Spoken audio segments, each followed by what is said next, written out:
Selain ada yang wajib kita hindari ketika kita puasa, ternyata puasa tidak sekedar menggugurkan kewajiban, tapi kalau bisa puasa kita sempurnakan dengan sunnah-sunnahnya. Apakah sunnah-sunnah ibadah puasa Ramadan yang kita bisa kerjakan? Rasulullah mengabarkan dalam banyak hadisnya paling tidak ada 6 yang kita bisa lakukan untuk menyempurnakan ibadah puasa kita.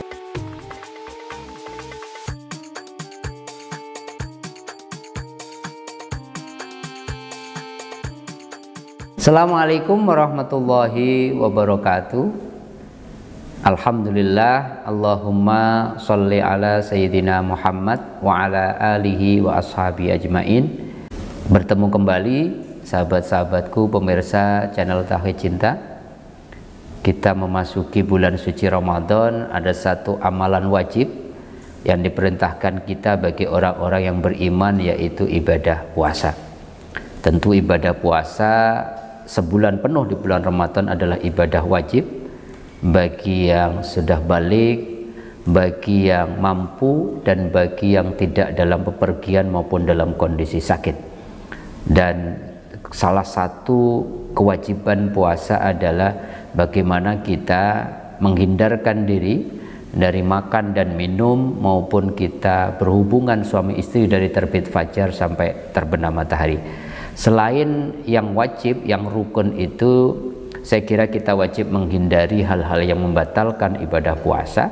Salah satunya makan, minum dengan sengaja, kemudian kita muntah, kita sengaja kita muntah gitu ya, atau kemudian kita, bagi yang perempuan, tiba-tiba di tengah puasa, siang hari kita ternyata datang bulan, dan kemudian kita sengaja berhubungan suami istri, itu kafaratnya 2 puasa, menggantinya dengan puasa 2 bulan berturut-turut.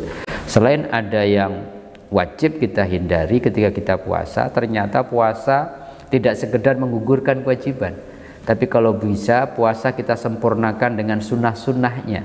Apakah sunnah-sunnah ibadah puasa Ramadan yang kita bisa kerjakan? Rasulullah mengabarkan dalam banyak hadisnya paling tidak ada 6 yang kita bisa lakukan untuk menyempurnakan ibadah puasa kita. Yang pertama, kata Rasulullah, hendaknya kita disunahkan mengakhirkan waktu sahur. Rasulullah mengatakan dalam konteks sahur ini, man arada ayyasuma falyatasahhar bisyai'in. Kalau siapapun Anda yang besok ingin berpuasa, kata Rasulullah, hendaklah kalian sebisa mungkin disunahkan untuk makan sahur dengan sesuatu. Sesuatunya apa? Sesuatunya adalah, Rasulullah mengatakan dengan berbagai macam pilihan gitu ya.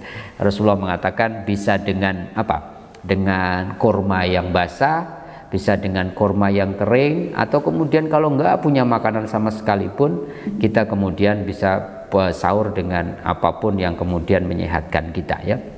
Rasulullah mengatakan sahur ini penting karena tasahharu, Rasulullah mengatakan sahurlah kalian fa inna fis sahuri barokah, karena sahur itu, di dalam kita sahur itu ada keberkahan.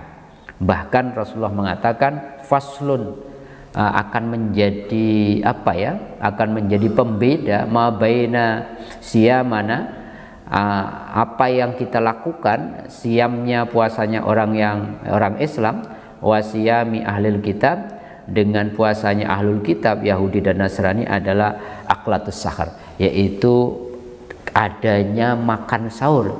Itu menjadi pembeda, karena dulu orang-orang ahli kitab kalau malam itu kemudian mereka ketiduran, itu sudah tidak boleh lagi makan sahur, berarti puasanya panjang sekali ya. Oleh karenanya ayo kita betul-betul makan sahur, karena di dalam waktu sahur itu Rasulullah mengatakan malam-malam apa waktu-waktu yang mustajabah, Allah kemudian mengirimkan para malaikat untuk apa? Untuk mendoakan orang-orang yang sahur. Oleh karenanya Rasulullah menyunahkan kita untuk mengakhirkan waktu sahur. Bagaimana cara mengakhirkannya?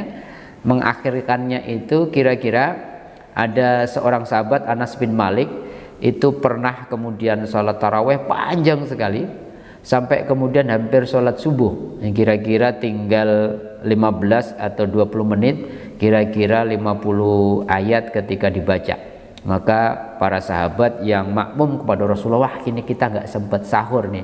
Maka kemudian Rasulullah merintahkan kita, memang sahur itu idealnya disunahkannya adalah di akhir-akhir menjelang kita kemudian ketemu fajar atau ketemu waktu masuk sholat subuh, ya.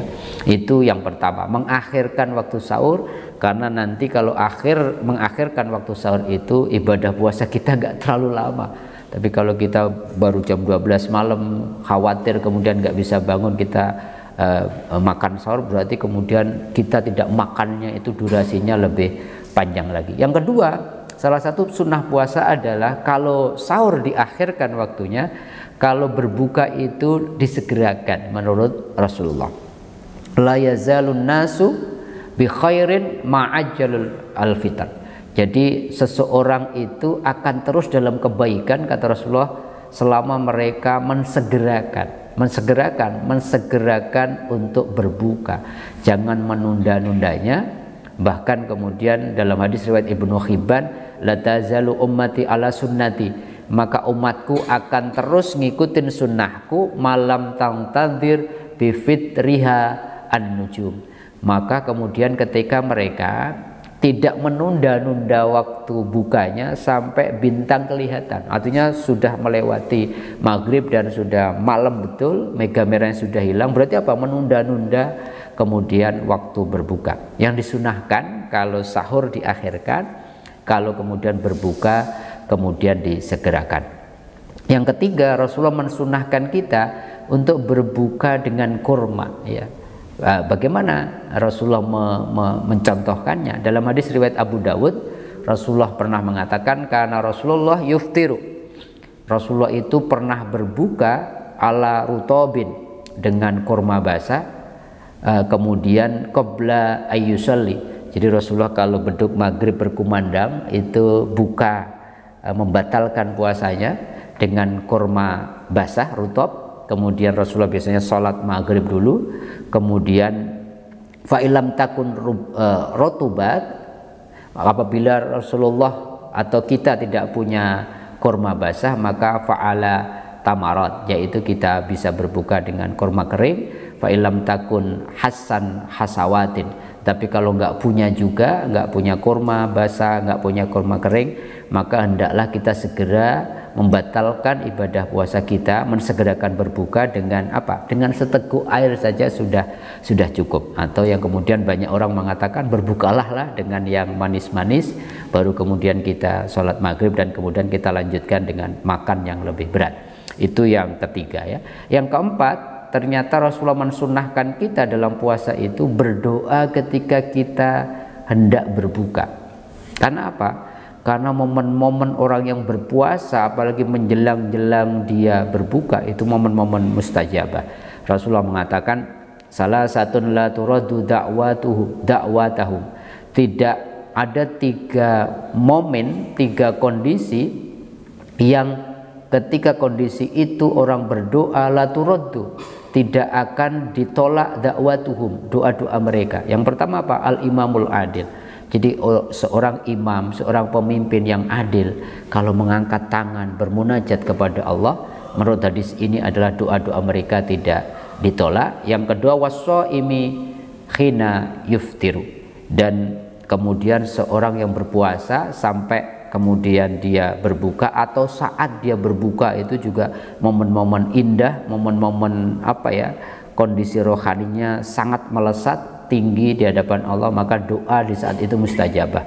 Dan yang terakhir, wada'watu al-madlum, doanya orang yang teraniaya, doanya orang yang terzolimi itu juga mustajabah.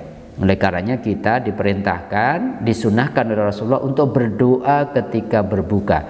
Ada 2 hadis yang kita bisa gabungkan dalam kita membaca doa ketika kita berbuka. Yang pertama, hadis riwayat Abu Dawud, yaitu doanya Allahumma lakasumtu wa ala rizkika aftortu. Ya Allah, karenamulah aku bisa berpuasa, wa ala rizkika aftortu, dan atas rezeki yang kau titipkan saya bisa berbuka. Kemudian dilanjutkan dengan doa riwayat Abu Dawud yang lain, zahabat dhama'u wabtalatil uruku wasabatal ajru insyaallah, maka telah hilang kemudian rasa haus, kemudian telah basah, kemudian urat-urat yang kemudian seharian kering, kemudian wasabatal ajru insyaallah, dan semoga telah ditetapkan juga pahala oleh Allah atas puasa yang baru saja kita kerjakan. Maka doa di saat berbuka ini Masya Allah sangat disunahkan oleh Rasulullah. Yang kelima yang tidak kalah penting, Rasulullah mensunahkan kita dalam konteks berpuasa adalah berbagi makanan kepada orang-orang yang berbuka. Bahkan Rasulullah mengatakan, man fatara shaiman kana lahu mislu ajrihi ghairu annahu la yunqasu min ajri shaimi syai'an. Barang siapa memberi makan untuk berbuka orang-orang yang berpuasa, maka dia akan mendapatkan pahala dari orang yang berpuasa tadi tanpa dikurangi pahalanya sedikit pun. Ayo kita berbagi kepada saudara-saudara kita yang kurang beruntung, kita bagi makanan kita agar mereka juga bahagia ketika mereka berbuka. Karena orang berbuka itu, orang berpuasa itu punya dua kebahagiaan. Kebahagiaan pertama ketika berbuka, dan kebahagiaan kedua ketika nanti bertemu dengan Allah dengan kebahagiaan. Yang keenam, maka Rasulullah mensunahkan bagi orang yang sedang berpuasa itu lebih banyak berderma, lebih banyak melakukan kegiatan-kegiatan yang bersifat sosial, lebih banyak berbagi kepada orang-orang di sekitarnya. Karena Rasulullah dikabarkan dalam satu riwayat, kanan nabiyyu ajwadun nas bil khair. Rasulullah itu orang yang paling dermawan, orang yang paling senang melakukan kebaikan. Wa kana ajwadu mayakunu fi Ramadan.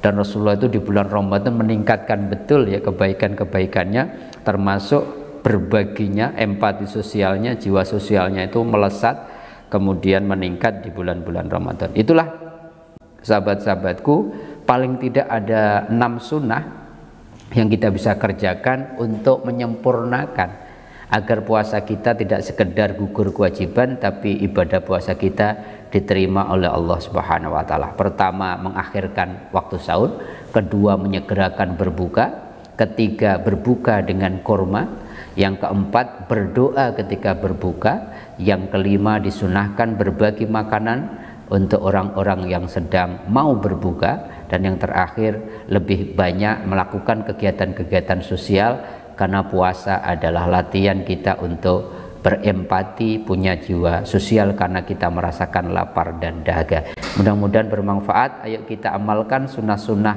ibadah puasa yang dicontohkan Rasulullah ini, sehingga ibadah puasa kita betul-betul ibadah puasa yang terbaik yang kita bisa persembahkan untuk Allah Subhanahu wa taala. Mudah-mudahan ada manfaatnya, kurang lebihnya mohon maaf.